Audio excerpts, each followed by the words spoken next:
What if I told you archaeologists found a baker with his final bread still in the oven, untouched for 2,000 years?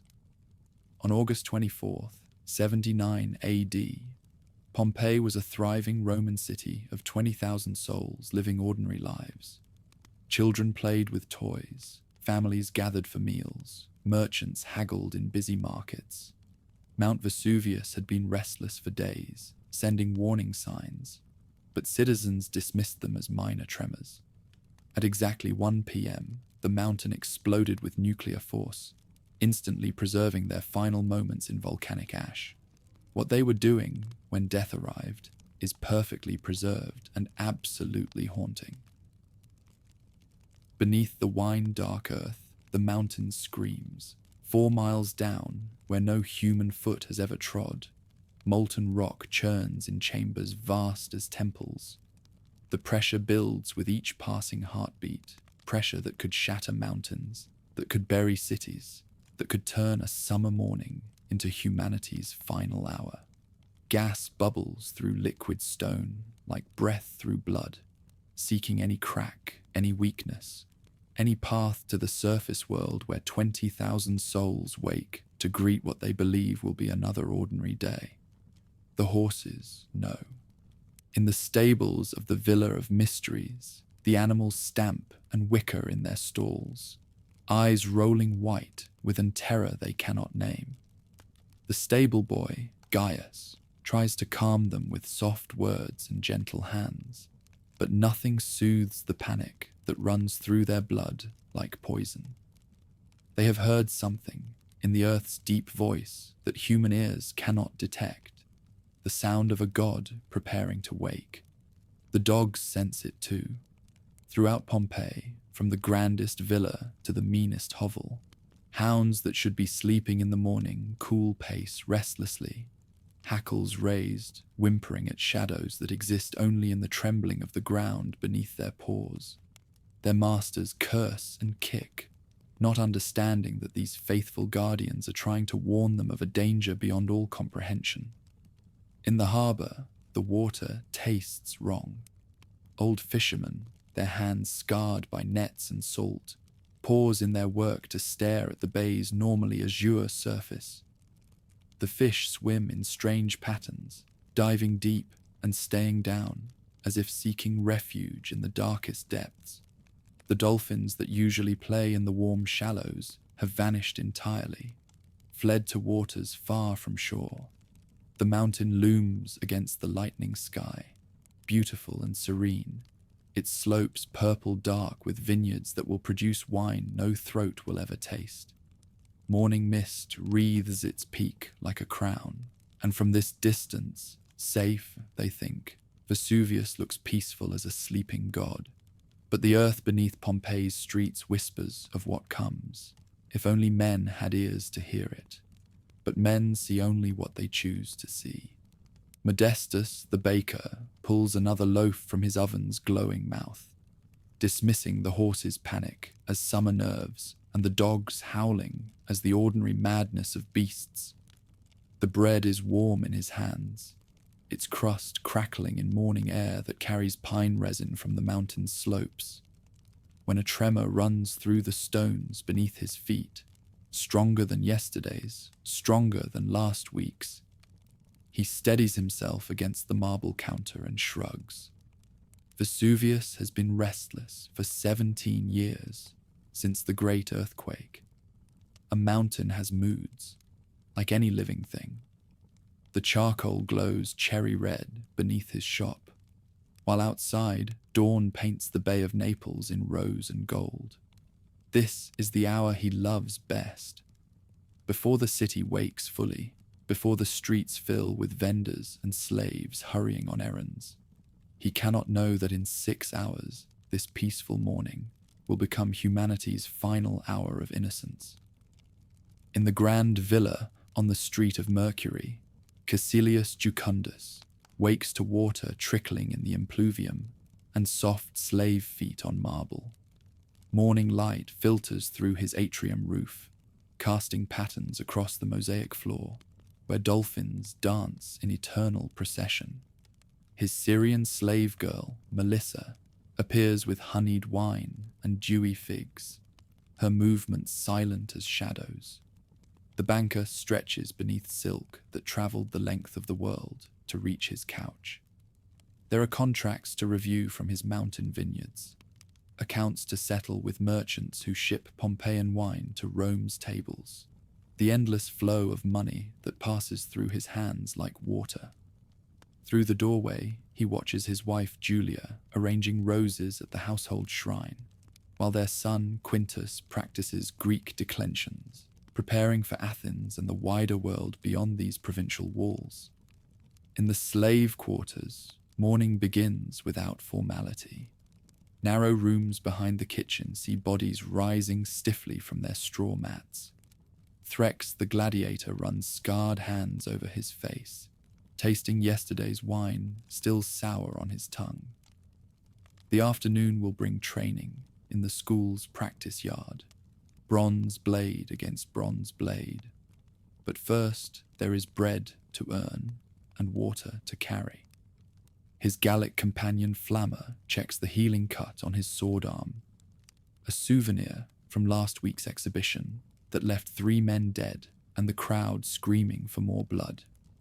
They are valuable property, these fighters who dance with death, for citizens who have never held weapons in anger. In the corner, old Demetrius coughs blood onto straw. The Greek was a scholar once, before debts sold him into slavery, and now he teaches the master's children while his lungs slowly fail. The forum fills as the sun climbs higher, merchants spreading wares beneath painted porticos, while customers negotiate with the fierce concentration of armies planning siege. Garum from Campanian fish sauce makers competes with Gallic pottery, silk from distant lands beyond Parthia, amber from barbarous northern shores. Money changers set up scales and count coins bearing dead emperors' profiles, while scribes ready styluses to record transactions. Marcus Hulconius Rufus adjusts his toga's purple stripe and surveys his city with satisfaction. As Duumvir, he has overseen new aqueducts, temple restorations, the endless disputes that arise when 20,000 souls try to live in harmony. The morning brings usual petitioners, merchants seeking permissions, citizens complaining about neighbors, priests requesting festival funds. In the Stabian baths, the first clients sink into waters heated by the same volcanic forces that warm the mountain's slopes. Steam rises from the caldarium, while masseuses work perfumed oils into wealthy matrons' skin as they discuss children's marriages and husbands' political ambitions. Young Decimus Lucretius Valens, barely 18, and showing inherited wealth's soft corruption, boasts about racing pigeons and plans for gladiatorial games at his coming-of-age celebration. The workshops along Via dell'Abbondanza ring with honest labour. In his pottery, Zosimus shapes vessels that will carry oil and wine across the empire, his wheels spinning smooth beneath hands that learned skill from generations of craftsmen. The kilns glow red-hot, fired by mountain charcoal, while painted amphorae dry in neat rows like terracotta soldiers. Next door, Novellia Primigenia weaves on her grandmother's Greek loom, fingers moving with automatic precision. The wool comes from sheep grazing Vesuvius's slopes, the dyes from murex shells along the bay's shores. Each thread tells stories of trade routes and human ingenuity, the patient labor transforming raw materials into beauty. The fuller's shop smells of urine and sulfur as workers trample fine cloth in stone basins, cleaning garments of citizens who can afford others to handle their laundry. The work is humble but honest, and the men joke and sing as they work, voices echoing off whitewashed walls while morning sun streams through high windows. As midday approaches and heat builds, the city settles into familiar rhythms. Children play with knucklebones in shaded courtyards, while mothers gossip at public fountains. Slaves hurry through streets balancing amphorae, dodging carts bringing fresh produce from the countryside. The scent of baking bread mingles with olive oil and wine, garum and roses, the thousand fragrances of a living city. In taverns, dice rattle against wooden tables as men gamble away morning earnings. Wine flows freely, young wine mixed with honey and spices to ward off heat. Conversation turns to racing, politics, neighborhood dramas. Someone mentions the aqueduct running strangely. Another swears his chickens laid no eggs yesterday. But such oddities are dismissed for more pressing concerns. The mountain watches over it all, benevolent as an old god grown comfortable with worship. Heat shimmers along its slopes, where vineyards and farmhouses lie scattered like dice. Wisps of vapor drift from vents in the earth. But this is nothing new. The ground has always breathed steam, always rumbled in its sleep. The fertile soil that feeds Pompeii springs from that restlessness, and if fertility's price is occasional tremors, it seems a worthy bargain. In the harbour, ships rock gently at anchor, while longshoremen unload cargo from across the Mediterranean. Greek marble, Egyptian spices, African beasts for the arena. All the world's wealth flows through Pompeii's busy port. Morning business proceeds with Roman organizational efficiency, each transaction recorded, each tax collected, each detail fitted into imperial commerce's larger pattern. As the sun reaches zenith and shadows shrink to narrow lines beneath walls and awnings, Pompeii hums with a city's contentment that knows its place in the world.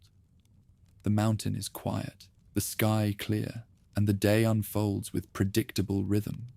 There is bread in ovens, wine in cellars, gold in strong boxes.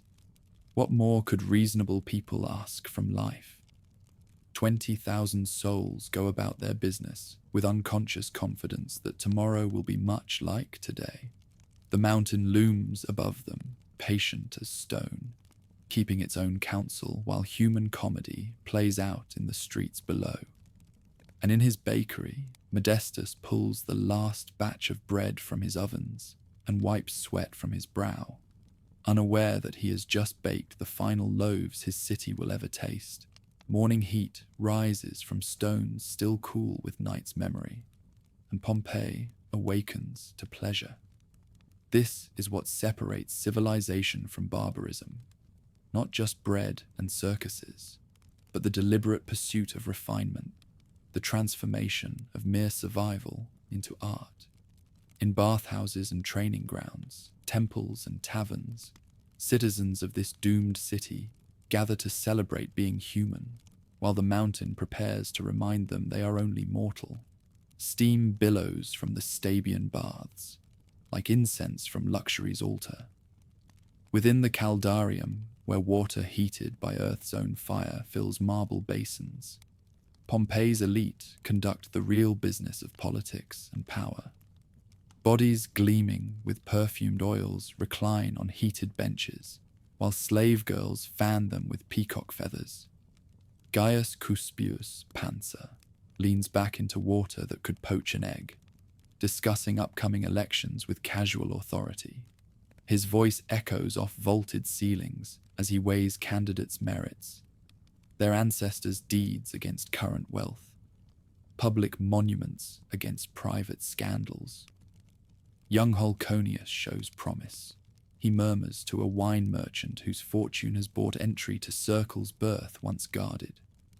His games last month were magnificent. 4 pairs of gladiators and beast hunts until sunset.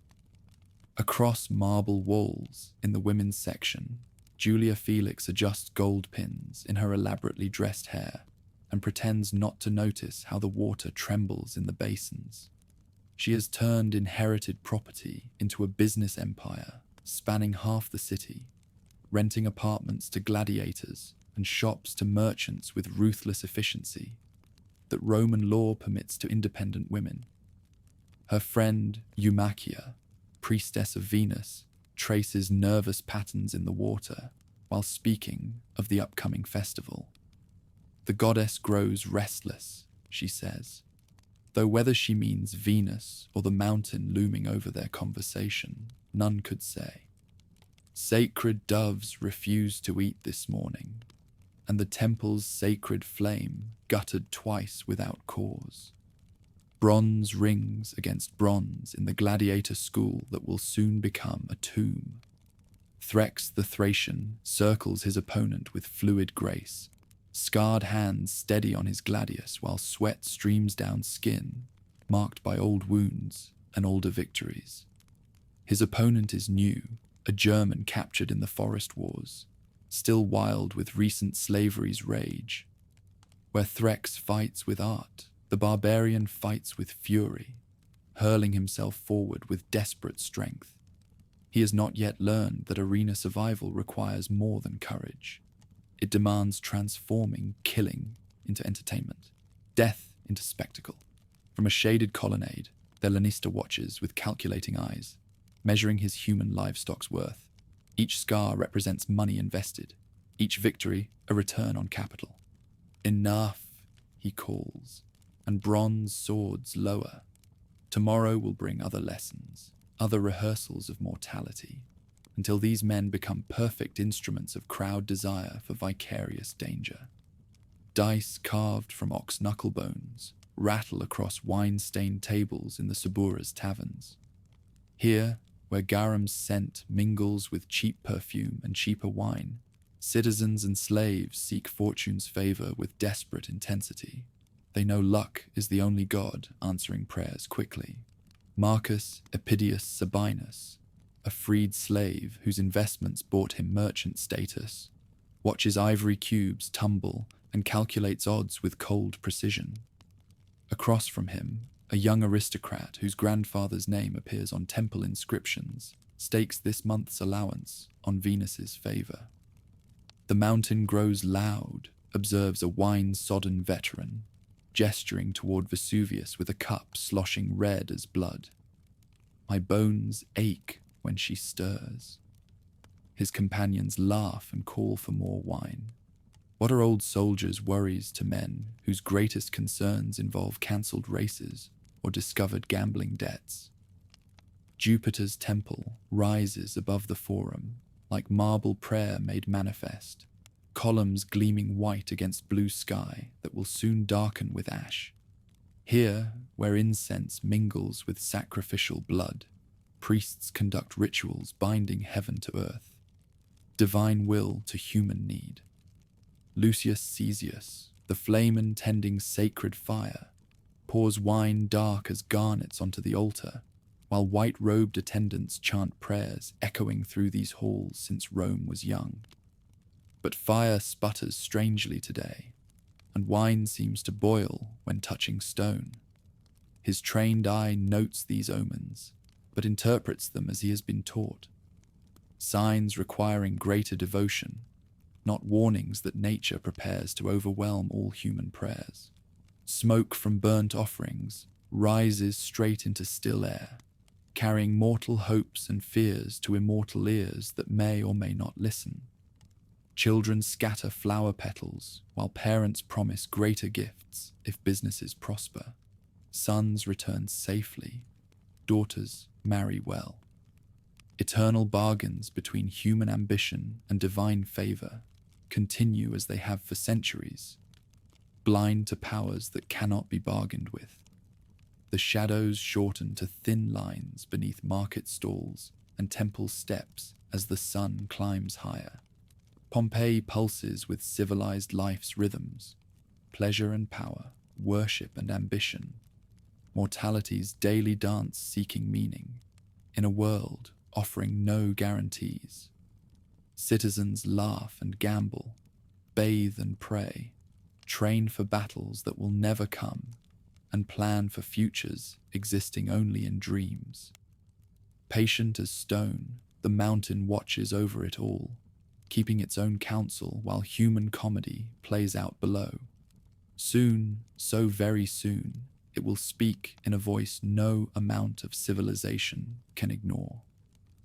But for now, in this last hour of innocence, Pompeii lives as men have always lived, as though tomorrow were promised, as though earth beneath their feet would never betray them, as though pleasure could make them immortal, and gold could purchase safety from the gods. Something is wrong with the water. Sextus Pomponius. Proculus notices it first in his garden fountain, where the carved dolphins that once spouted crystal streams now dribble brackish liquid that tastes of sulfur and ancient stone. He dips his finger into the basin and withdraws it quickly. The water is hot, though no fire heats the pipes beneath. His prized fish float belly up among the lily pads, their silver scales dulled by death that came without warning or cause.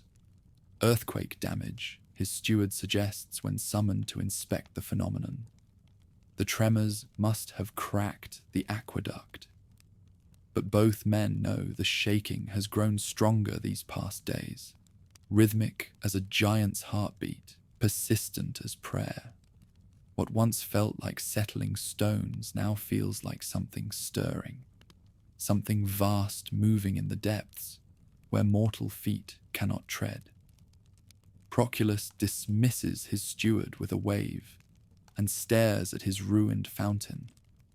17 years ago, the great earthquake brought down temples and split streets, but that was fury spent in moments. This feels different, patient, building, like pressure in a wineskin stretched too tight. The dogs howl throughout the city now, their voices joining in chorus that would break hearts if hearts could understand what the beasts are trying to say. In the Villa of Mysteries, where painted dancers perform eternal rites on plastered walls, every hound in the kennel paces with hackles raised. Their whimpering echoes through marble corridors, where frescoed gods smile down with divine indifference. Marcus Spurius Mesor, the villa's master, kicks at the nearest dog and curses its noise, not understanding that the animal sees death approaching on feet too large to comprehend. Sacrifice the lot of them if they won't be quiet. He snaps to his overseer, a freedman who nods but makes no move to obey. Even slaves know better than to kill the watchdogs when something is coming. Throughout Pompeii's streets, horses refuse to be led toward the mountain. Carters curse and use their whips, but no amount of beating can force the animals up roads that climb toward Vesuvius's vine-covered slopes. The beasts plant their hooves and roll their eyes, seeing something in the shimmer of heat haze that human vision cannot detect. Old Decimus Satrius, whose mules have carried wine and oil along these roads for 40 years, abandons his cargo in frustration. Never seen them like this, he tells anyone who will listen. It's like they smell fire where there ain't no fire. But his customers need their goods, and other carters take the work, cursing the animals all the way up paths that wind between vineyards heavy with grapes that will never be harvested. Underground, where few dare venture, the ancient sewers that carry away the city's waste echo with sounds that have no earthly source. Workers sent to clear blockages emerge pale and shaking, speaking of groans that seem to come from the very stones, of heat that rises from depths that should run cold and clean. Gaius Caecilius Phoebus, the city's chief engineer, dismisses their reports as cowardice born of darkness and foul air. He has overseen the construction of aqueducts and the maintenance of public works for 20 years, long enough to know that sewers make strange noises, that underground chambers echo oddly, that ignorant men see monsters in shadows. But when he descends personally to investigate, he finds the tunnel walls warm to the touch and the air thick with vapors that sting his eyes and burn his throat. Blocked vents, he reports to the city magistrates, though his own certainty wavers like flame in wind. Natural gases from organic decay. But he remembers stories his grandfather told of the mountain's last awakening, centuries before any living man was born, when the earth itself split open and fire rained from heaven. The markets bustle with nervous energy as merchants hawk their wares with unusual urgency. Prices drop on goods that normally command premium rates. Wine from Vesuvius's slopes, pottery fired in kilns that draw their heat from the mountain's depths, jewelry crafted from volcanic glass that catches light like captured starfire. Buyers sense desperation beneath vendors' smiles, but interpret it as mere commercial anxiety, the eternal fear of loss that drives all trade. Julia Priscilla, whose bakery supplies bread to half the city's taverns, finds her ovens burning too hot no matter how she banks the fires. Her slave baker, a Gaul captured in the Northern Wars, points to cracks that have appeared overnight in the furnace walls. "The stones weep," he says, in his broken Latin, gesturing to moisture that seeps from solid rock. But Julia has contracts to fulfill and mouths to feed. She patches the cracks with clay and keeps baking. As children play in the streets, discovering new games, the Tremors grow stronger. They balance on one foot and try to remain standing as the ground shifts beneath them, laughing at their clumsy dances while their mothers call them inside, with voices sharp with inexplicable fear. Nursemaids sing lullabies to quiet babies who will not stop crying, not knowing that infant senses detect what adult wisdom refuses to acknowledge. Birds flee in great flocks, their wings darkening the sky as they stream away from the mountain like smoke from a funeral pyre. Augurs read omens in their flight patterns, finding prophecy in formations that speak only of fear. But the interpretation varies with the reader. Some see prosperity, others warning, all seeing what their hopes or fears demand. Even the temples provide no comfort. Sacred flames gutter without cause, while priests pour oil on fires that should burn steady as the sun. Offerings of wine hiss and steam when poured on altar stones that should remain cool marble. Sacrificial animals refuse to approach the holy places, their instincts proving wiser than human ritual. In the temple of Jupiter, where smoke should rise straight to heaven, the incense coils in strange patterns that seem to spell words in a language older than Latin, older than Greek, old as the earth itself. High Priest Lucius Decidius watches the smoke script with growing unease, but interprets the signs according to his training. The gods are restless, requiring greater sacrifice to restore divine favor. Yet beneath all this denial, beneath the rational explanations and comfortable traditions, fear spreads through the city like cracks through overheated stone. Servants whisper of dreams where fire falls like rain. Merchants report strange customers purchasing traveling supplies with gold they claim to have dug from their gardens. Ship captains find their vessels booking passage to anywhere but here. Night brings no relief. Sleepers wake to find their beds shaking, their wine cups rattling against bedside tables, their hanging lamps swaying in air that holds no breeze. Some attribute it to restless sleep, others to too much wine, but all feel the earth's deep breathing beneath their bones. Dawn approaches with sky already hazed by vapors that rise from vents no one remembers seeing before. Vesuvius looms against the lightning horizon, beautiful and familiar as always, but something in its silhouette has changed. A shimmer, a distortion, as though the mountain itself is preparing to transform. Citizens wake and dress and break their fasts as they have done for countless mornings, but hands tremble as they pour wine, and voices catch on familiar words. The tremors have become constant now, a vibration felt in teeth and bones, a rhythm that matches no human heartbeat. 6 miles above their heads, A column of superheated gas and molten rock climbs toward the surface with unstoppable force. But Pompeii wakes to another ordinary day, its people clinging to normalcy like drowning swimmers clutch driftwood, refusing to believe that paradise can become hell in the space of a single breath. The first explosion comes at the moment when shadows are shortest, when the sun stands directly overhead, like a bronze coin balanced on heaven's rim. Citizens of Pompeii pause in their midday activities, merchants haggling over prices, slaves carrying water from fountains, children playing with clay dolls in garden courtyards. For one heartbeat, the world holds its breath. Then Vesuvius screams. The sound begins as something felt rather than heard, a vibration that travels through bone and stone with the force of 10,000 bronze trumpets. It rises from the mountain's core, where pressure has been building for 1,000 years, bursting free with the fury of a god finally awakened from restless sleep.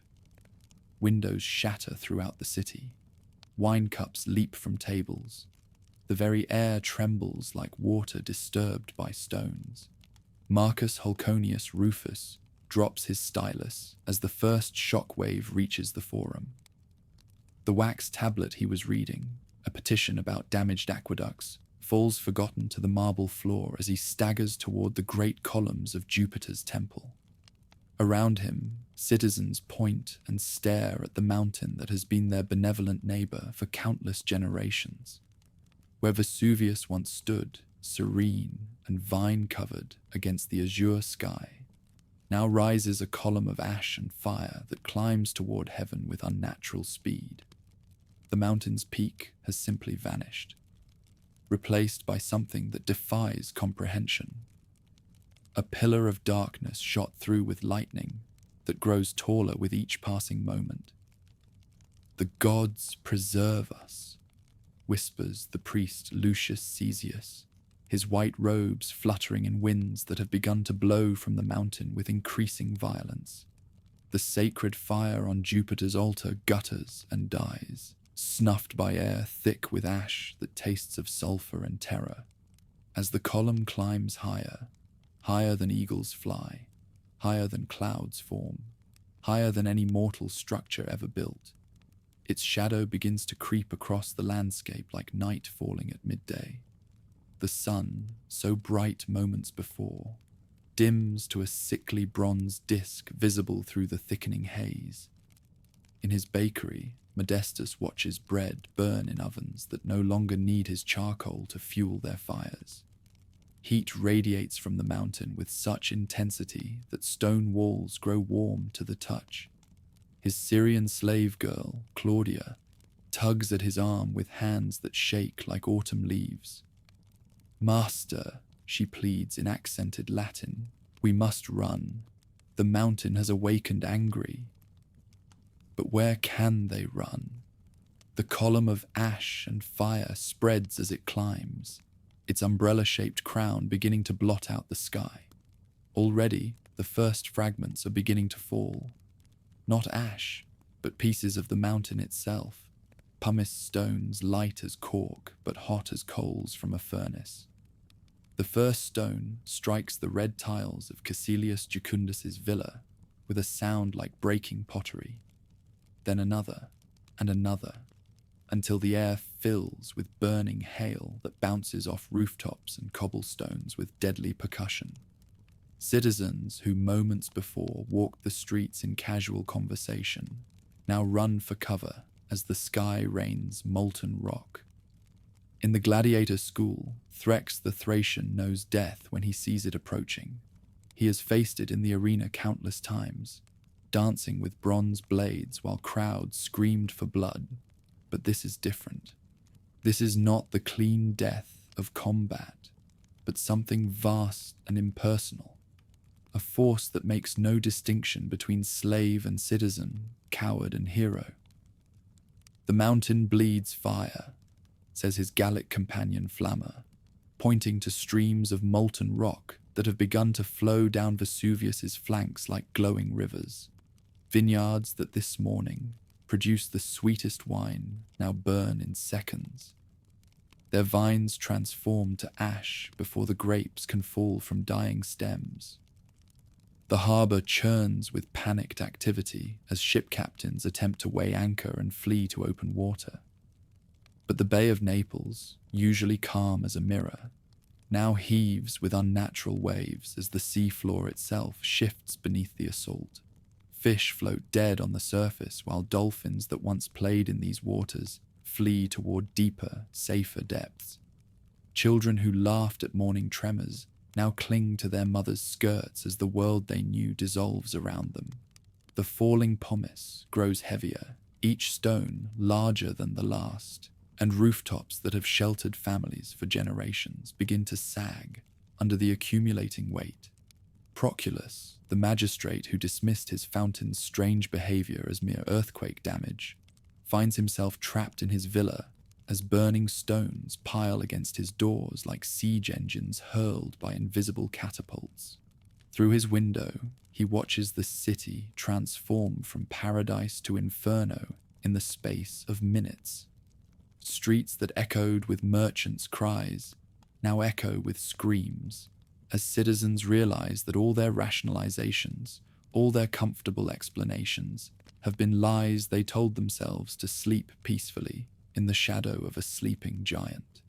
The giant is awake now, and its breath is fire.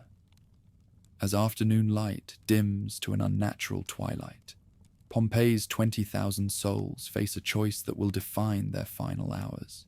Some gather belongings and flee toward gates that lead away from the mountain. Others barricade themselves in cellars and pray to gods who seem to have abandoned them. Still others stand paralyzed in streets that fill with ash and burning stone, unable to comprehend that their world is ending. The column continues to climb, now so tall that its crown spreads like an enormous tree whose branches are made of ash and death. From its depths come sounds that no human throat has ever made, the screams of earth itself being torn apart, the roar of stone becoming liquid, the howl of winds heated beyond all endurance. Wine turns to vinegar in amphorae, buried beneath falling pumice. Bread chars in ovens where bakers no longer tend the fires. Gold melts in strong boxes while their owners flee through streets that grow darker with each passing moment. This is the hour when Pompeii learns what the animals knew by instinct, that some forces cannot be bargained with, some powers cannot be appeased by sacrifice or prayer. The mountain has spoken at last, and its voice drowns out all human sound. Night falls at midday, lit by lightning that dances through ash clouds with colors no natural storm has ever shown. The age of tremors and warnings has ended. The age of fire has begun. 2 hours after the mountain's first scream, the stones falling from heaven have grown from pebbles to fists. What began as curious hail now threatens to bury the city alive, each fragment heavier than the last, hot enough to sear flesh and strong enough to crack roof tiles that have weathered decades of Mediterranean storms. Gaius Seius Secundus watches his atrium impluvium fill with smoking pumice and makes the calculation that will decide his family's fate. The elegant opening that once welcomed morning light now admits only darkness and death. Already, the delicate columns supporting his roof groan under weight they were never meant to bear. "We leave now," he tells his wife Livia, who clutches their infant son against her breast, while their older children cower behind silk curtains that smell of ash. "Take only what you can carry in one hand. Keep the other free for the child." Livia's eyes search the home that has sheltered 4 generations of their family. The painted walls depict gardens that will never bloom again, frescoed dancers who will perform their eternal ballet beneath tons of volcanic stone, her grandmother's silver, her mother's jewelry, the household gods who have blessed this place since before she was born. All of it must be abandoned to save what cannot be replaced, but others make different choices.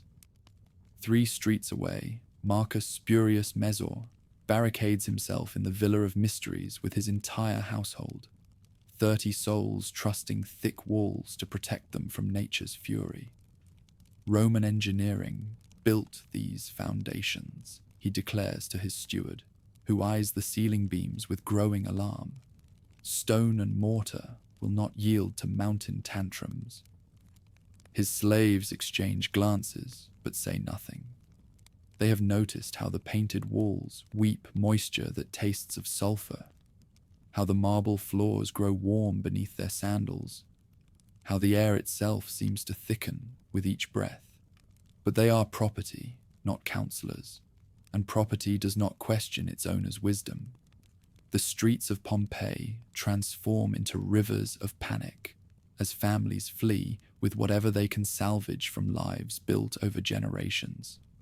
Carts loaded with possessions creak through growing drifts of pumice, while their owners whip exhausted horses past the breaking point. Children cry for toys left behind. Wives weep for wedding gifts abandoned, but the stones falling from above grow larger still. Old Decimus Junius, whose wine shop has served the same corner for 40 years, refuses to abandon his life's work. I survived Nero's excesses and Vespasian's taxes, he tells his son, who pleads with increasing desperation for his father to see reason. I'll not be driven out by heated rocks. He pours wine for customers who no longer exist, while pumice stones crack his roof beams like kindling. As afternoon darkness deepens to something approaching night, the true horror becomes clear. This is not a storm that will pass, not a brief tantrum from an irritable mountain. The column of ash and fire stretching toward heaven shows no sign of weakening. If anything, it grows more violent with each passing hour, its crown spreading like a vast tree whose branches promise only death. In the gladiator barracks, Threx makes a warrior's decision. The gates are unlocked, their keepers fled hours ago, and freedom beckons for the first time in a decade. But freedom means nothing if the world itself is ending. He gathers the surviving fighters and leads them not toward escape, but toward the city's gates, where they might help others flee the catastrophe that makes their arena battles seem like children's games. We are gladiators, he tells them simply. We face death for others' entertainment. Today, we face it for something more. They move through streets growing dark as midnight, their trained eyes picking out the safest paths, while civilians stumble blind through drifts that reach their knees. The harbour offers its own grim spectacle, as ship captains weigh anchor in seas turned violent by the mountain's wrath. But escape by water proves as treacherous as flight by land. The ash falling into the bay creates a thick paste that clogs ships' bilges, while winds from the eruption drive vessels onto rocks that hide beneath churning waters. Captain Lucius Nerva, whose trading vessel has carried cargo safely across the Mediterranean for 20 years, finds his ship trapped by ash that hardens around the hull like concrete. His crew bails frantically, while passengers scream for rescue that may never come.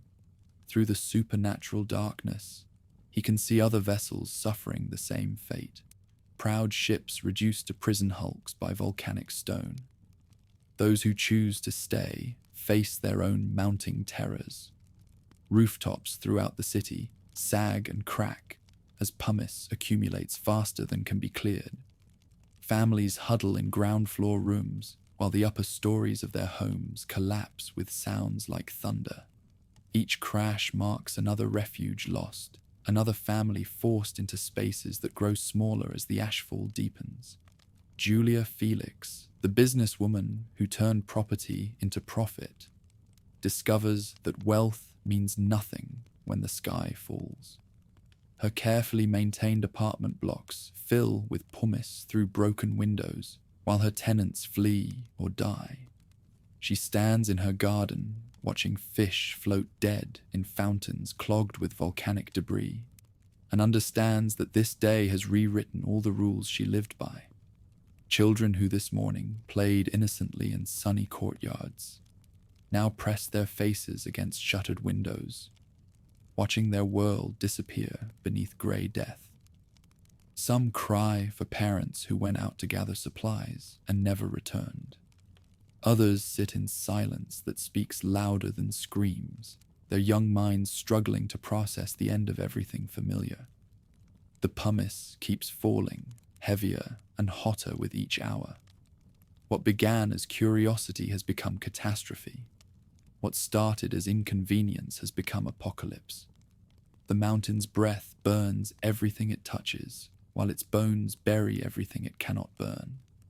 Afternoon gives way to a suffocating dark, lit by volcanic lightning that flickers through clouds of ash heavy as stone.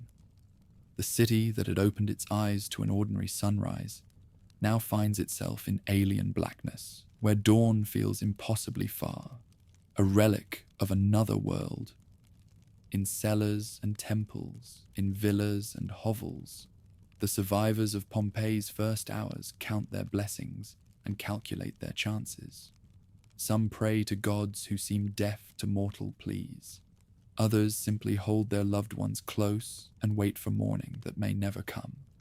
The stones keep falling, patient as fate and heavy as judgment. Each impact marks another moment stolen from lives that thought themselves permanent. Another second, closer to the hour when the earth will claim what the sky cannot destroy. The exodus begins as twilight falls at what should be afternoon. Thousands of souls streaming toward Pompeii's gates like blood from a mortal wound. The Nuceria gate, usually quiet except for farmers bringing produce to market, now chokes with humanity fleeing the mountain's wrath. Carts loaded beyond reason creak through streets knee-deep in pumice, while children cling to parents who no longer recognize the world they're abandoning. Gaius Secundus pushes through the crowd with his family, his infant son wrapped in silk that was worth a fortune this morning and means nothing now. Around him, neighbors he has known for decades become strangers, united only by terror.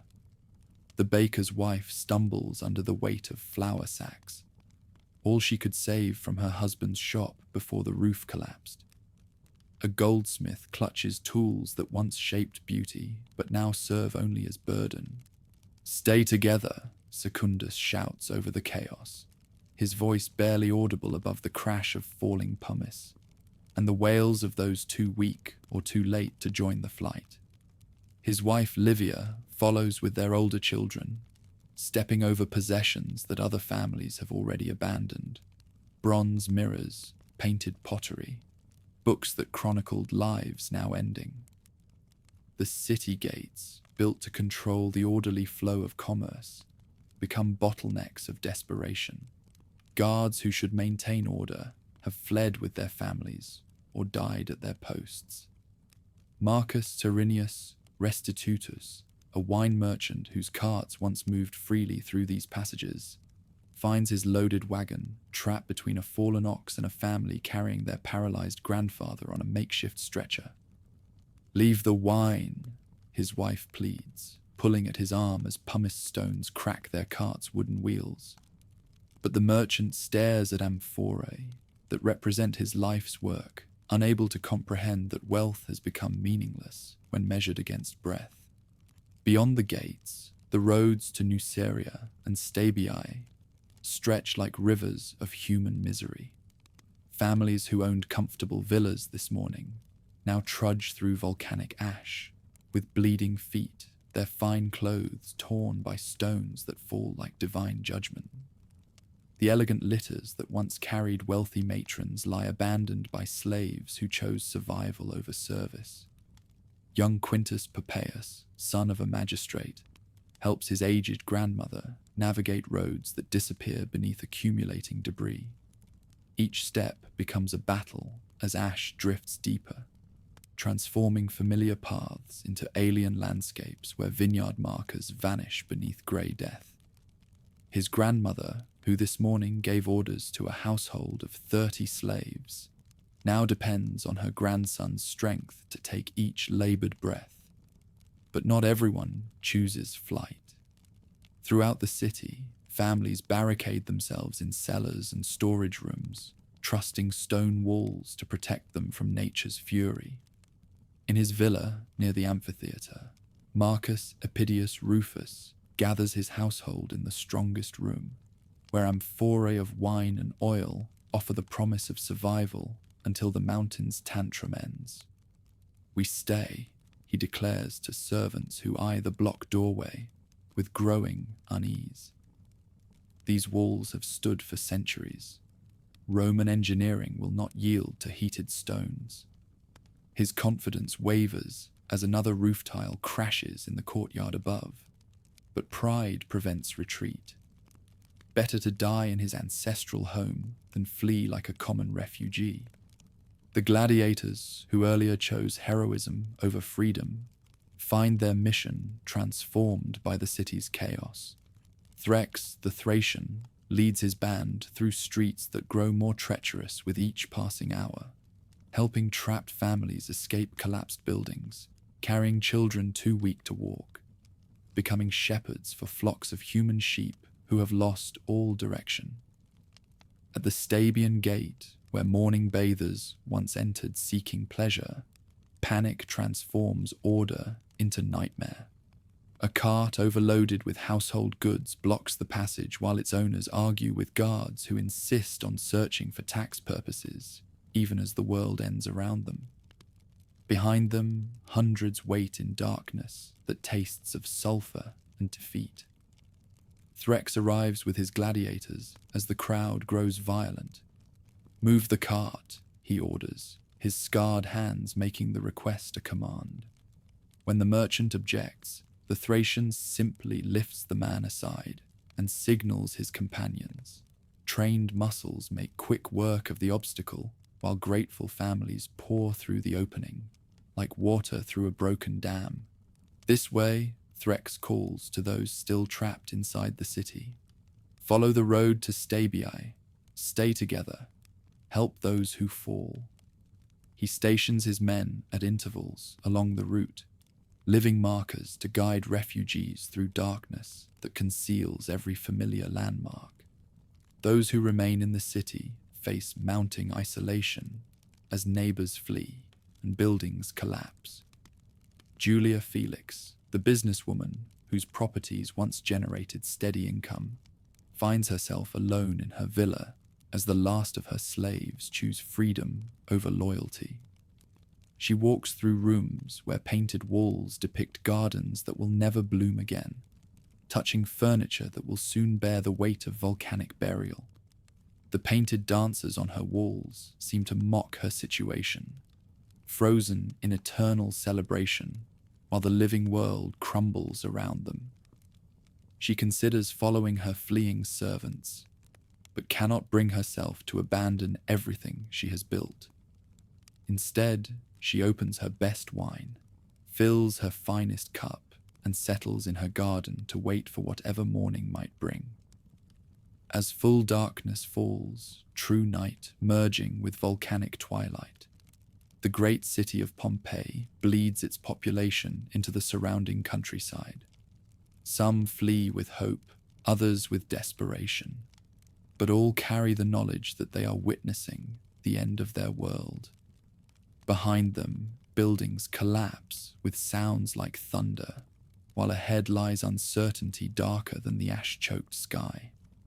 The mountain continues its relentless bombardment, each stone a messenger from depths where human prayers hold no meaning. Those still trapped within the city walls count minutes in heartbeats, while those beyond them measure distance in exhausted steps through landscapes transformed beyond recognition. Night deepens around refugees who stumble through volcanic snow, around families who huddle in collapsing buildings, around a city that burns without flame and dies without sound. The gates that once welcomed trade now witness exodus, and morning feels like a promise that may never be kept. Darkness complete as a tomb settles over Pompeii, broken only by the hellish glow of volcanic lightning that dances through ash clouds thick enough to cut. Those who remained in the city, by choice, by circumstance, or by misfortune, now face 12 hours that will test every limit of human endurance. In the Villa of Mysteries, where painted initiates perform eternal rites on plastered walls, Marcus Spurius Mesor huddles with his household in the strongest room of the complex. 30 souls pressed together in a space meant for 10, breathing air that grows thicker with each passing hour. The pumice continues its relentless percussion against walls that groan but do not yet yield. His steward, a freedman named Eros who has served the family for 20 years, holds an oil lamp with hands that shake like autumn leaves. The flame gutters in air poisoned by volcanic gases, casting shadows that seem to writhe with malevolent life. "Master," he whispers, "the children cannot breathe. We must try for the gates." But Mesa shakes his head, listening to the thunder of stones against his roof. "The streets are death," he replies, though his voice carries less conviction than this morning. Through the barricaded windows, he can hear buildings collapsing, with sounds like the world's bones breaking. Each crash marks another family's tomb, another refuge lost to the mountain's fury. Across the city, in a baker's shop where bread once brought daily comfort, old Decimus Junius discovers that stubbornness has its price. The roof beams that supported his livelihood now bow under weight they were never meant to bear. Pumice drifts through gaps in the tiles, accumulating in corners like grey snow that burns to touch. His son Gaius, who fled hours ago with his own family, had pleaded for his father to abandon the shop, but Junius built this place with his own hands, shaped each loaf that fed his neighbors, counted each coin that paid for his daughter's dowries. How can a man abandon his life's work for fear of heated stones? Now he sits among wine amphorae that will never be emptied, listening to timber crack above his head. The oil in his lamp runs low, and when it dies, he will face the remainder of this endless ordeal in absolute darkness. He pours wine into a cup with hands that remember steadier times, and toasts the gods who seem to have forgotten him. The air itself becomes an enemy, as gases seep from the earth through cracks opened by the mountain's violence. Sulfur dioxide, hydrogen sulfide, and carbon monoxide, poisons with names no Roman knows but affects every living thing recognizes. In cellars throughout the city, families who thought themselves safe discover that stone walls cannot keep out the mountain's breath. Young Lucius Caesius, son of the priest who tended Jupiter's sacred flame, watches his mother grow pale and listless as invisible death steals her strength. His father had fled to the temple when the eruption began, leaving his family to shelter in their home near the forum. Now the boy understands why his mother's breathing grows shallow, while his own lungs burn with each inhalation. "Mama," he whispers, but she no longer responds to words. Her eyes fix on visions he cannot see, while her breath comes in gasps that sound like prayers. At 8 years old, he becomes witness to truths no child should learn: that mothers are not immortal, that homes are not forever, that the world can end on an ordinary day. Those trapped in public buildings face their own mounting terrors. In the gladiator barracks, where most fighters fled with threats to help refugees, a handful of wounded men, too injured to travel, wait for death with the stoicism their profession demands. They share wine and speak of battles that seem like children's games compared to this cosmic violence. "I faced a lion once in Capua," says Titus Flavius, whose leg was broken in last week's exhibition. "Thought that was the worst death a man could meet." His companion, a Gallic fighter named Brennus, coughs blood into his hand and nods. At least lions kill quickly. This mountain takes its time. The temple of Isis, where exotic gods from the Nile once promised eternal life, becomes a tomb for priests who trusted foreign mysteries to protect them from Roman disasters. The sacred ibis lies dead in its cage, while incense burns unattended on altars that will never again receive offerings. Even gods, it seems, can die when mountains wake. Water becomes precious as gold in households where cisterns fill with ash and aqueducts run dry. Families' ration drops like misers counting coins, while children cry for relief that cannot come. The fountains that once made Pompeii a garden now spout only volcanic debris that tastes of Earth's deepest fury. Some seek escape in wine, emptying cellars that were meant to age for decades. If this is the world's end, they reason, better to meet it drunk than sober. Laughter occasionally echoes through the darkness, bitter mirth that speaks of minds struggling to process the impossible, souls refusing to accept that paradise can become hell in the span of hours.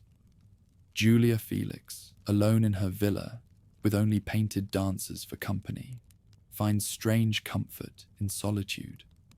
She had built an empire from inherited property, transformed herself from dutiful daughter to independent businesswoman through wit and determination. If she must die, at least she dies as her own person, beholden to no man's weakness or another's fear. She walks through rooms where moonlight once streamed through windows, now sealed by volcanic glass. Her fingers trace frescoes that depict myths she learned as a child, gods and heroes, loves and tragedies, all rendered meaningless by stones that fall without regard for human stories.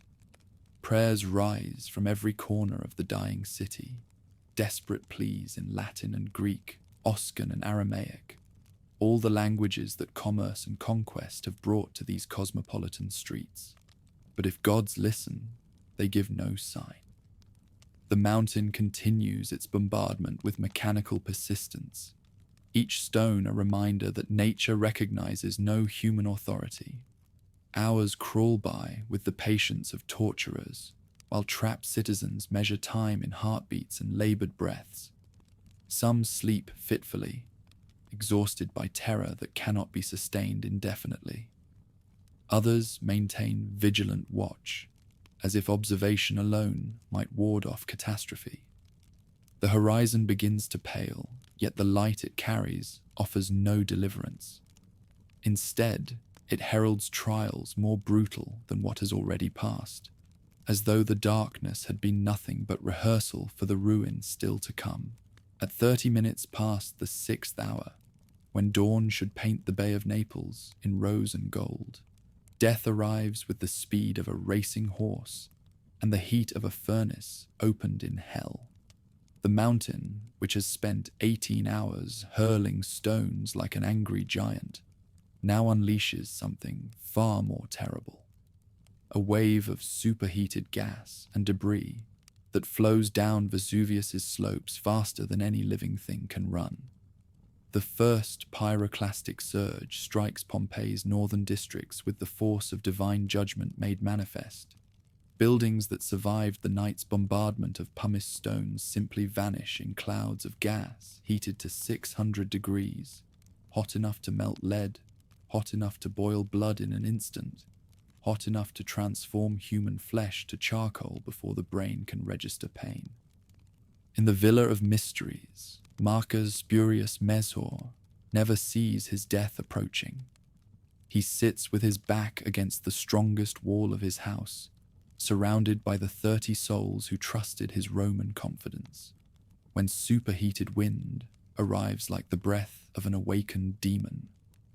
The painted initiation scenes on his walls, mysteries of life and rebirth performed for centuries by sacred dancers, witness the mystery of instantaneous death. There is no time for prayer, no moment for final words. The surge enters through every crack, every gap, every opening that human ingenuity could not seal. Temperature that could fire pottery transforms living bodies into the statues that archaeologists will discover centuries hence.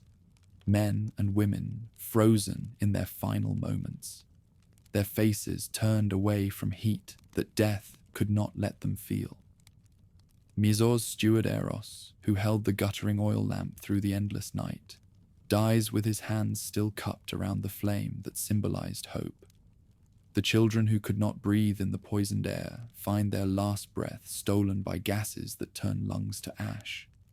30 lives end in the space between one heartbeat and the next, leaving only shadows burned into walls and silence deeper than any grave.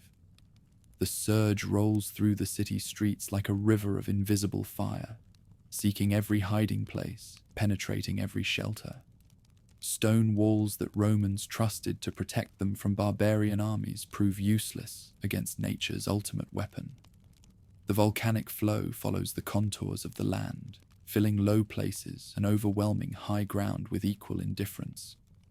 In his bakery, where bread once brought daily sustenance to neighbors who no longer exist, Decimus Junius experiences a death both merciful and terrible. The old man who refused to abandon his life's work sites surrounded by wine amphorae and memories, waiting for roof beams to complete their slow collapse. Instead, the surge finds him first. The heat strikes faster than lightning, faster than thought itself. His final moment contains no fear, because there is no time for fear, no space for regret, because consciousness simply ends. The wine cup falls from fingers that will never move again, while his body assumes the posture it will hold until the world changes beyond all recognition. Across the city, in cellars and temples, in shops and private homes, the same scene repeats with the precision of ritual sacrifice. Families who spent the night in prayer die with hands still clasped in supplication. Children who cried for water that never came find their thirst ended in ways no loving parent could have imagined. The surge makes no distinction between slave and citizen, young and old, guilty and innocent. Julia Felix, the businesswoman who chose solitude over flight, sits in her garden among painted dolphins that dance in perpetual joy on fountain walls. She has emptied her finest wine and made her peace with whatever gods might listen to the prayers of independent women. When the surge reaches her villa, she dies as she lived, on her own terms, beholden to no one's weakness. Her painted dancers continue their eternal celebration on walls that grow hot as oven bricks. The frescoes that depicted mythical gardens survive to decorate a tomb that will preserve her final moments in volcanic glass and ash. Death claims her fortune, but cannot diminish the empire she built through wit and determination. The Temple of Jupiter, where priests once read omens in smoke that rose straight to heaven, becomes a crematorium that requires no funeral pyre. Sacred flames that guttered through the long night are replaced by heat that consumes everything. Marble altar, bronze offerings, human flesh, and mortal prayers alike. Even gods, it seems, are powerless when mountains speak their final word. Young Lucius Caesius, who watched his mother fade in the poisoned air, dies beside her still form in their home near the Forum. 8 years of life end without the chance to become 9. A boy's dreams transform to archaeological evidence in less time than it takes to draw breath. His toy soldiers, carved from olive wood by a grandfather who died in more peaceful times, guard nothing, now but silence. The wounded gladiators in their barracks meet death with the same stoicism they brought to arena combat. Titus Flavius, who faced lions in Capua, discovers that the mountain's fury makes wild beasts seem gentle as lambs. His companion Brennus, who coughed blood through the endless night, finds that pyroclastic flows kill more quickly than any wound. They die as they lived, warriors to the end, though their final battle is against an enemy no courage can defeat, no skill can overcome. The surge takes them as it takes everyone, without ceremony, without honor, without the crowd's cheers that once celebrated their victories over merely human opponents. At 7:30 in the morning, when merchants should be opening their shops and children should be playing in sunny courtyards, a second surge arrives to complete what the first began. This flow carries even more debris, more heat, more of the mountain's rage transformed into physical force that recognizes no human authority. The remaining buildings collapse not from the weight of accumulated pumice, but from thermal shock that cracks stone and warps bronze. Streets disappear beneath deposits that will bury the city's memory until scholars with different gods uncover what Vesuvius preserved in its moment of ultimate fury. Silence settles over Pompeii, like dust after battle, broken only by the distant rumble of a mountain slowly returning to sleep. The city that welcomed dawn yesterday with casual confidence now rests beneath a shroud that will hide its secrets for 17 centuries. 20,000 souls who greeted August 24th with ordinary hopes and everyday concerns have joined the vast democracy of the dead. Their stories ended, but their final moments preserved in volcanic amber that tells more truthful tales than any poet's verse. The mountain has spoken its final word, and the conversation between human ambition and natural power comes to its inevitable end. 7 miles northwest of Pompeii, where Vesuvius slopes more gently toward the sea, and wealthy Romans built villas to catch cooling breezes, the town of Herculaneum faces the mountain's wrath with different timing but equal terror. Here, where philosophers once debated in marble libraries and patricians cultivated gardens that rivaled those of Rome itself, 4,000 souls discover that proximity to paradise can become nearness to hell. Unlike Pompeii, which endured 18 hours of pumice bombardment before the deadly flows arrived, Herculaneum receives less warning and faces more immediate catastrophe. The mountain looms closer here, its slopes visible from every window, its moods felt in every tremor. When Vesuvius finally speaks its rage, the town has mere minutes to respond. Marcus Nonius Balbus, whose family has governed Herculaneum for 3 generations, stands on his villa's terrace watching the ash column climb toward heaven with growing alarm. The magistrate who yesterday settled disputes about market stalls and aqueduct repairs now faces decisions that will determine whether his city lives or dies. Behind him, his household prepares for flight, with the efficient panic of those who understand that hesitation means death. The boats, he tells his steward, pointing toward the harbor, where fishing vessels rock at anchor in waters turned grey by falling ash. Signal every captain, we evacuate by sea. But even as he gives the order, part of him knows it may already be too late. The mountain's breath grows hotter with each passing moment, and the narrow streets between villa and waterfront offer little protection from what approaches. The Via del Papiri, lined with houses that contain libraries worth kingdoms, fills with fleeing citizens who abandon scrolls more precious than gold. Lucius Calpurnius Piso's villa, where Epicurean philosophers copied texts that preserve ancient wisdom, empties as scholars choose life over learning. Papyrus rolls that survived Alexandria's fires will not survive this volcanic fury. At the marina, where pleasure craft once carried wealthy Romans on excursions around the bay, chaos transforms order into nightmare. Captain Gaius Petronius, whose fishing boat has worked these waters for 20 years, finds his vessel surrounded by desperate passengers willing to pay any price for passage to safety. Noble matrons who never set foot on common vessels now beg for space beside slaves and fishermen.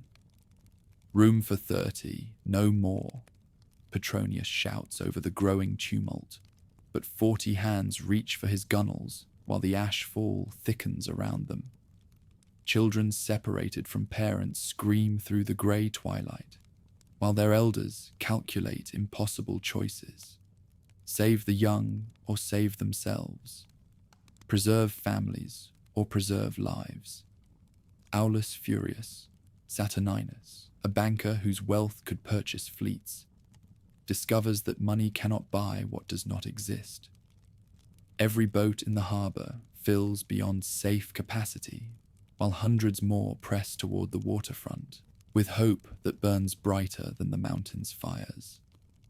His wife Claudia clutches their infant daughter, while their teenage son helps his grandfather navigate streets made treacherous by ash drifts. The family reaches the water's edge just as the first pyroclastic flow begins its descent from Vesuvius's scarred peak. Unlike the stone-throwing tantrum that tormented Pompeii, this is liquid death moving faster than the swiftest horse, a river of superheated gas and debris that will reach the sea in minutes rather than hours. There, Claudia points to a boathouse built of stone, its roof designed to shelter vessels during winter storms. We wait there until more boats come. The structure stands at the water's edge, close enough to the harbour for quick evacuation, sturdy enough to offer hope of protection. They are not alone in this reasoning. Dozens of other families stream toward the same refuge. The boathouse fills with Herculaneum's elite and their faithful servants, patricians and plebeians united by geography and terror. Young Marcus Valerius, studying rhetoric in Rome before the eruption called him home, helps arrange the crowd in the stone chamber while keeping nervous watch on the mountain that dominates their view. Boats will come, he reassures children who cry for parents lost in the chaos, though his own voice carries doubt that grows stronger with each tremor. Through the open doorway, they can see vessels attempting to navigate waters turned violent by the mountain's fury. Some ships disappear beneath waves thick with volcanic debris, while others struggle against winds that carry death on every breath. An old fisherman named Decimus Octavius, whose weathered hands know every current in the bay, reads signs that speak of approaching doom. The water tastes wrong, sulphurous and thick, heated by gases that rise from the sea floor, where the mountain's roots extend beneath the waves. Fish float dead on the surface, while dolphins that once played in these shallows flee toward deeper, safer waters. The mountain comes for us, he tells his companions in the dialect of men who earn their bread from the sea. But his words are lost in prayers that rise from 100 throats, desperate pleas in Latin and Greek, Oscan and Egyptian, all the tongues that trade has brought to this cosmopolitan shore. Outside, the pyroclastic flow descends with unstoppable force, following valleys and gorges carved by ancient waters, gaining speed as it approaches the town that thought distance might provide salvation. Unlike Pompeii's gradual burial beneath accumulating stones, Herculaneum will experience instant transformation from paradise to tomb. The flow strikes at 23 minutes past the first hour of dawn, moving at 60 miles per hour with temperatures that exceed those of any earthly furnace. Stone houses built to last centuries crumble in seconds, while marble statues crafted by master artisans become lime powder scattered by superhuman winds. In the boathouse, 300 souls, bankers and fishermen, philosophers and slaves, mothers and children, all reduced to common mortality, face death that arrives faster than fear. The superheated surge enters through every opening, transforming the stone shelter into an oven that cooks human flesh, while preserving human forms in positions they will hold until archaeologists give their final moments, meaning that Roman gods could not provide.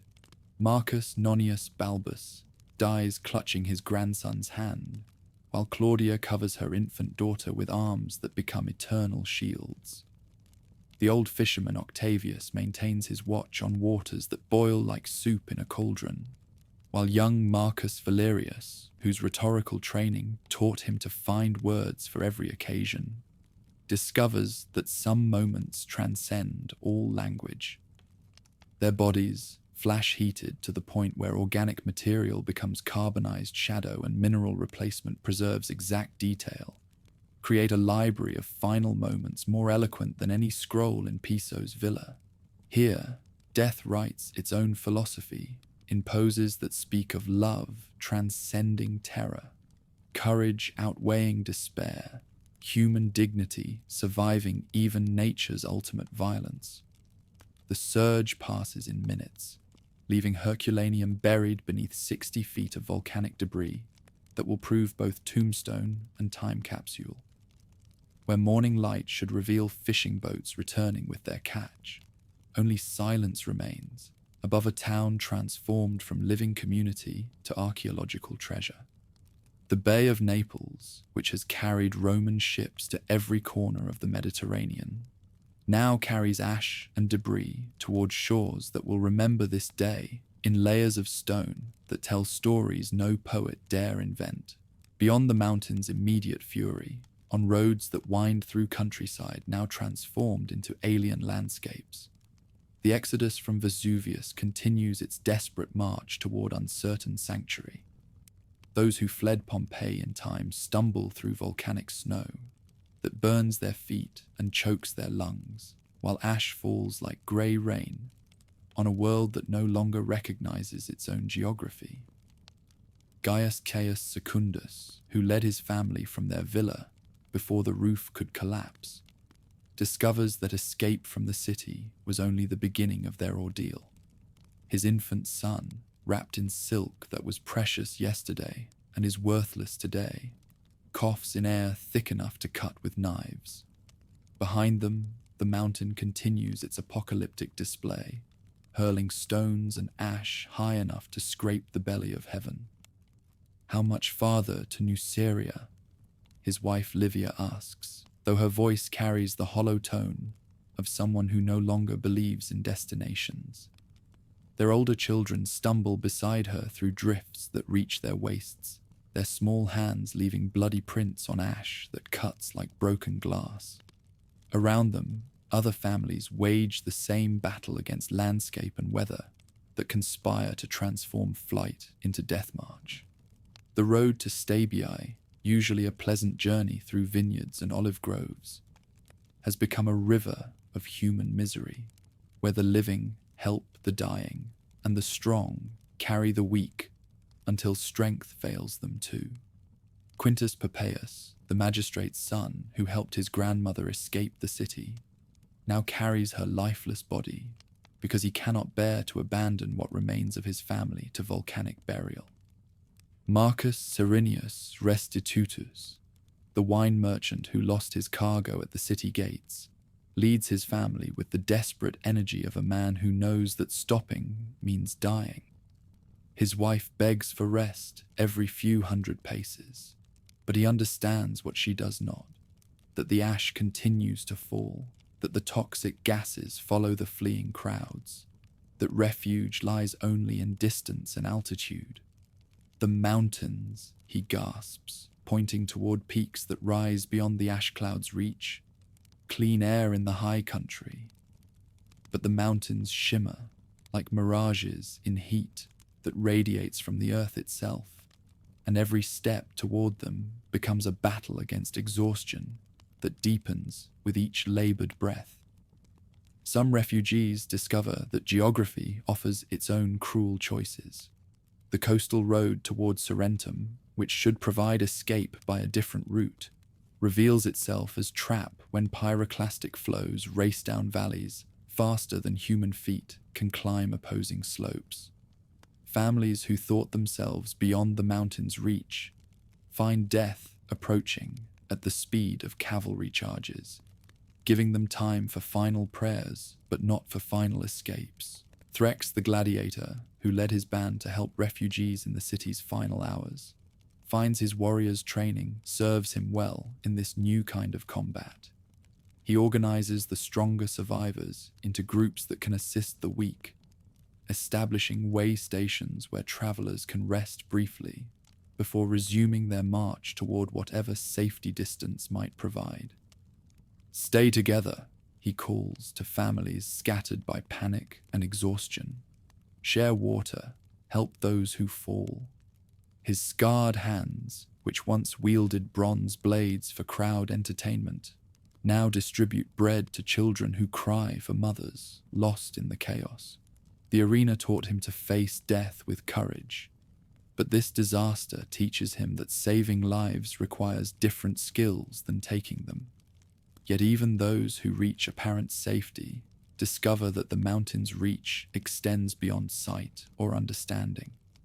In Nola, 20 miles from the eruption, ash falls thick enough to collapse rooftops, while citizens who thought themselves fortunately distant realize that no distance is far enough when gods wage war on mortals.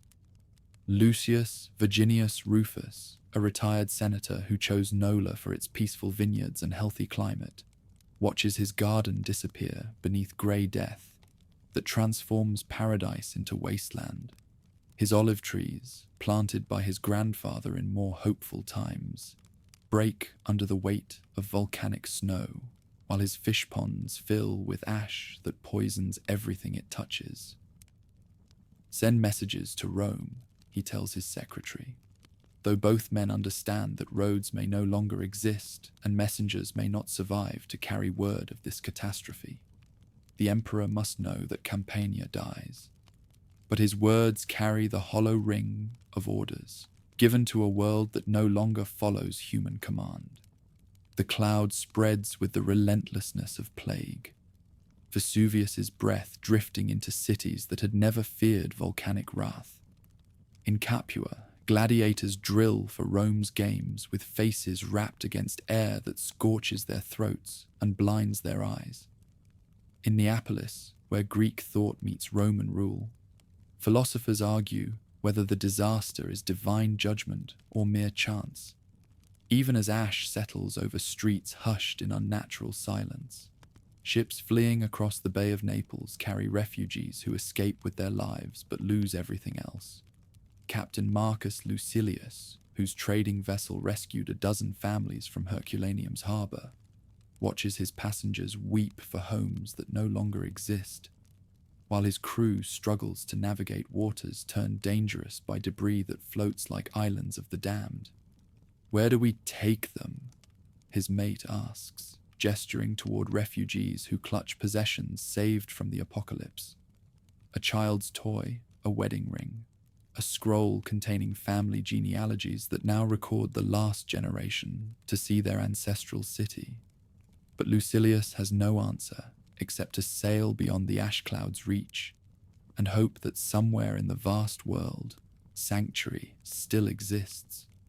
As the second day dawns, if dawn can be said to come when the sun struggles to penetrate air thick as soup, the survivors begin to understand the true scope of their loss. Cities that housed thousands have vanished as completely as if they never existed. Farmland that fed the region lies buried beneath deposits that will take generations to clear. An entire civilization has been erased in the span of a single day. Those who live will carry stories that sound like madness to ears that never heard a mountain scream.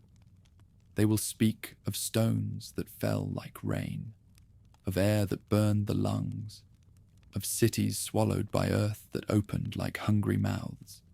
Some will find new homes in distant places, but all will carry the ash of their former lives in their hearts, until death brings the only peace that follows such witnessing. Vesuvius begins to exhale more gently as the second sunset approaches, its rage spent but not forgotten.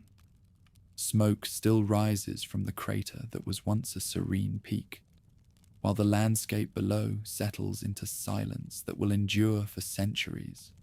What was built by human hands in generations has been destroyed by natural forces in hours, leaving only stories and survivors to remember what the world has lost. When the ash finally stops falling and the last stone finds its resting place, a silence deeper than winter snow settles over what was once the most prosperous corner of Campania. Vesuvius stands transformed, its familiar silhouette altered forever, while beneath its shadow, two cities sleep the sleep of the entombed. No bird calls, no dog barks, no human voice breaks the stillness that speaks louder than any scream. The Roman world reels from news that seems impossible, even to those who lived through lesser disasters. Pliny the Younger, watching from Misenum across the bay, struggles to find words for what he witnessed, writing to Tacitus of darkness at noon, of a cloud shaped like an umbrella pine, of his uncle's death while attempting rescue missions that saved no one. His letters will carry the story to Rome and beyond. But language fails before the magnitude of what Campania has lost. Emperor Titus, already struggling with fire in Rome and plague throughout the empire, receives reports that sound like prophecies from mad oracles. 20,000 citizens vanished in 2 days. Entire cities erased as if they had never been. Farmland that fed much of southern Italy, buried beneath deposits thick as city walls. The disaster strikes at the heart of imperial prosperity, proving that even Roman engineering cannot master nature's ultimate violence. Relief efforts begin within days, but they are efforts of desperation rather than hope. Soldiers sent to find survivors discover only ash drifts where roads once carried commerce between thriving communities. Ships dispatched to search for refugees return with tales of coastlines transformed beyond recognition, harbors filled with volcanic debris, familiar landmarks swallowed by grey death. Some survivors settle in distant cities, carrying their stories like sacred relics of a vanished world. They speak of friends left behind, of treasures buried beneath impossible tons of stone and ash, of lives that ended in moments but might have continued for decades. Their children will hear these tales as bedtime stories, their grandchildren as ancient history, until memory fades and myth takes its place. Scavengers come first, drawn by rumors of gold buried in the volcanic waste. They tunnel into the softer deposits, seeking jewelry and coins while accidentally discovering walls, furniture, human remains that crumble at their touch. Most abandon their searches when they realize that reaching buried treasures requires moving mountains of debris that would challenge armies to clear. Gradually, new settlements arise around the edges of the devastation. Farmers plant vineyards in soil enriched by volcanic minerals, discovering that the same forces which destroyed cities create extraordinary fertility. Towns with different names grow where Pompeii and Herculaneum once thrived, their inhabitants building lives atop burial grounds they never fully comprehend. Centuries pass with the patience of stone. The Roman Empire rises to heights unimaginable to citizens who died in Vesuvius's shadow, then fragments into pieces that scatter across Europe like seeds on wind. Goths and Vandals march over highways that once carried wealth to cities, now sleeping beneath their feet. Christianity replaces the old gods, bringing new prayers to altars built unknowingly above temples where other faiths once sought divine favor. Medieval peasants sometimes uncover strange artifacts while digging wells or foundation trenches. Bronze lamps that still hold oil, pottery painted with unfamiliar scenes, walls decorated with frescoes that depict gods their Christian eyes cannot name. They cross themselves and rebury these pagan relics, not understanding that they hold fragments of a world preserved more perfectly than any relic in any shrine. The Renaissance brings renewed interest in classical antiquity, and scholars begin to wonder about the ruins that appear when farmers dig too deep. Learned men debate whether these remnants represent legendary cities mentioned in ancient texts or merely forgotten settlements of no historical importance. They measure and sketch what little they can access, not realizing they stand above libraries that would revolutionize their understanding of daily life in the ancient world. Time moves differently for the buried cities, where decay has been arrested by circumstances no embalmer could have planned. In houses sealed by chance and chemistry, bread remains in ovens, wine rests in amphorae. Love letters lie folded on tables where hands will never again break their seals. Death has become preservation, catastrophe transformed into unintended immortality. The painted dancers in the Villa of Mysteries continue their eternal ritual on walls that no eyes see, their mystery religions preserved more completely than any sacred text. In bedrooms where families died together, toys wait for children who will never return to play. Gardens display flowers painted with such skill that birds might try to land on petals that exist only in pigment and plaster. Julia Felix's business empire lies waiting beneath the ash, her rental properties preserved with their lease agreements, her account books recording debts that will never be collected. The independent woman who chose solitude over flight has achieved a different kind of independence, freedom from time itself, her final moments frozen in volcanic amber that makes her immortal in ways she never intended. Marcus Spurius Mezar's confidence in Roman engineering proves prophetic in unexpected ways. The walls he trusted to protect his household do preserve them, though not as he imagined. His family remains together in stone testimony to love that transcended terror, their final poses speaking more eloquently than marble monuments to virtues that survive even nature's violence. In the gladiator barracks, where Threx once practiced the deadly arts that earned him brief freedom, training equipment waits for warriors who will never return. The swords and shields, the weights and practice posts, all remain ready for battles that ended when bigger conflicts claimed their fighters' lives. Even here, in a place dedicated to artificial death, natural forces have created preservation, more lasting than any victory. When systematic excavation finally begins, 17 centuries after the ash first fell, archaeologists discover not ruins, but resurrection. Houses emerge with their roofs intact, frescoes bright as the day they were painted, mosaics unmarked by time's passage. The buried cities yield their secrets reluctantly but completely, offering glimpses into daily life that no historian could have imagined. They find the baker, Modestus, with his final loaves, the wine merchant Junius, with his cup still raised in toast to gods who did not answer.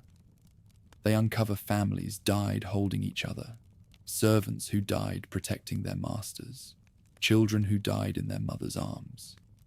Death becomes biography, catastrophe becomes archaeology, and human stories emerge from volcanic rock with truth more powerful than any fiction.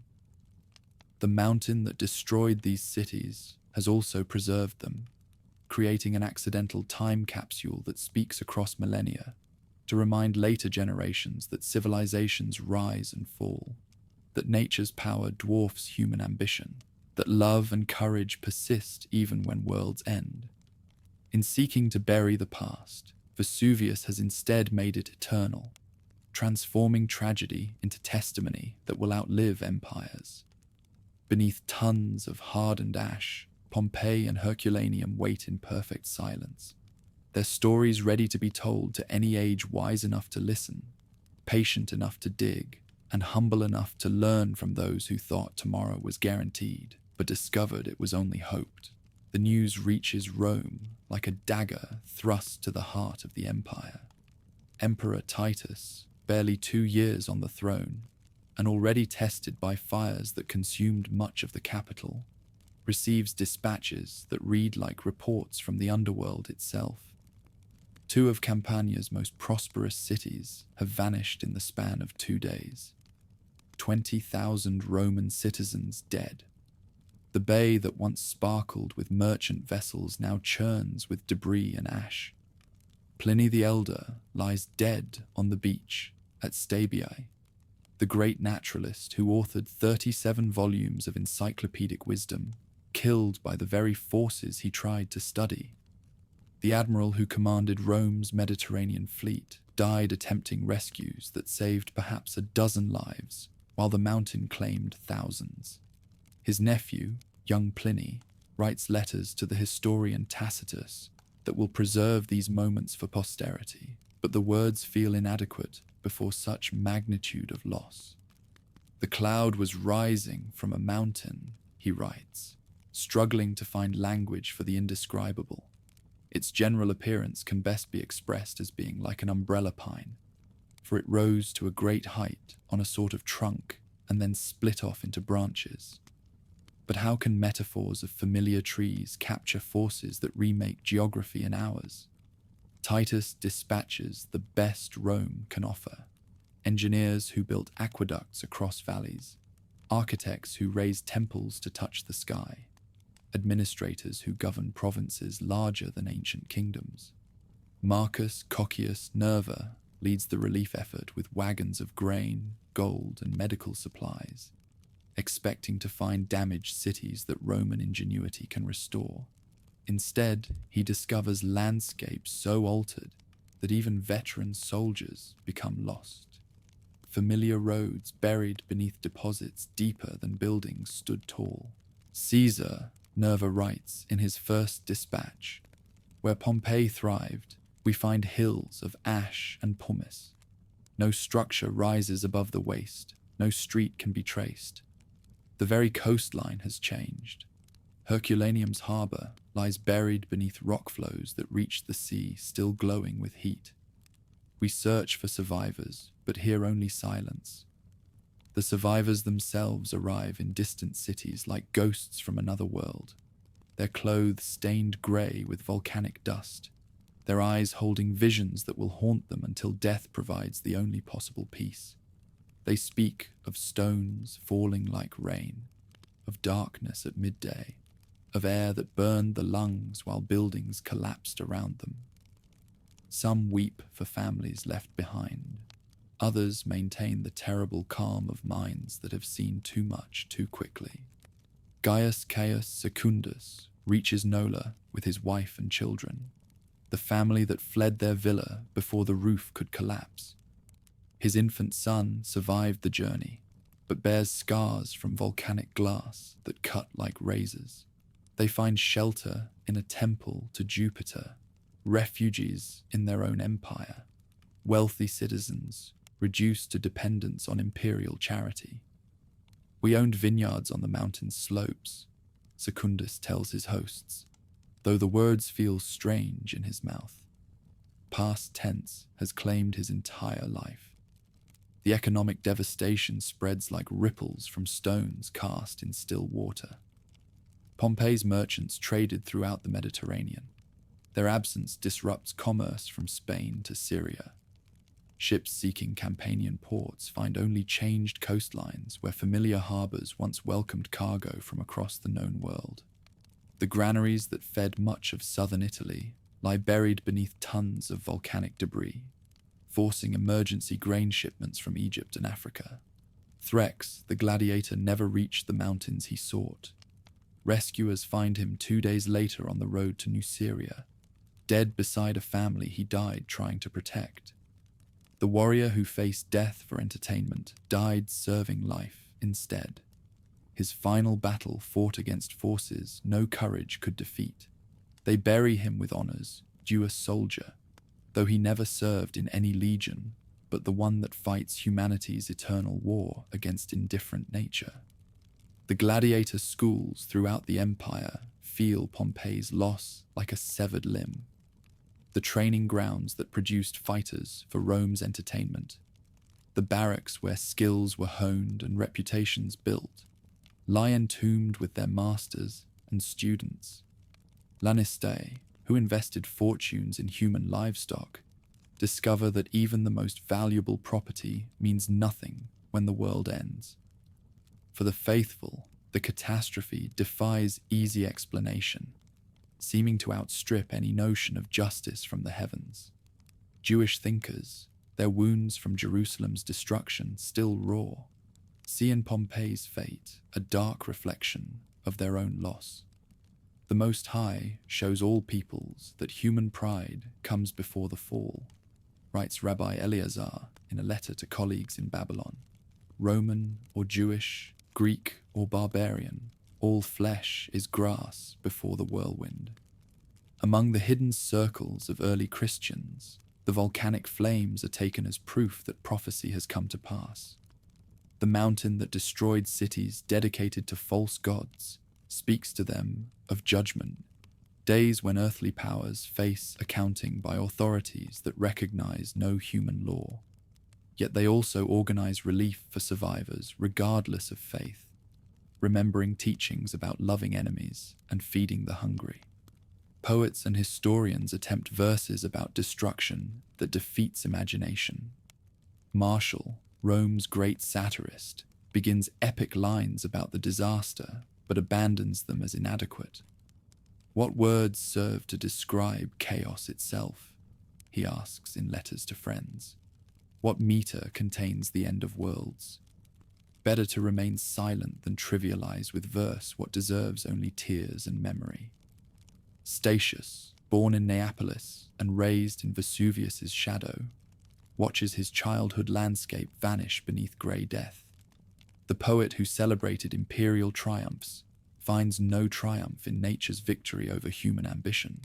His silver will include elegies for cities that died too quickly for proper funeral rites, dirges for neighbors who became statistics in a catastrophe too large for personal grief.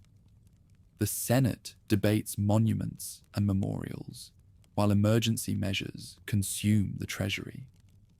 Titus proposes colonies for survivors, land grants in distant provinces, citizenship for freed slaves who lost their masters in the eruption. But senatorial debates feel hollow when measured against forces that make human legislation seem like children's games.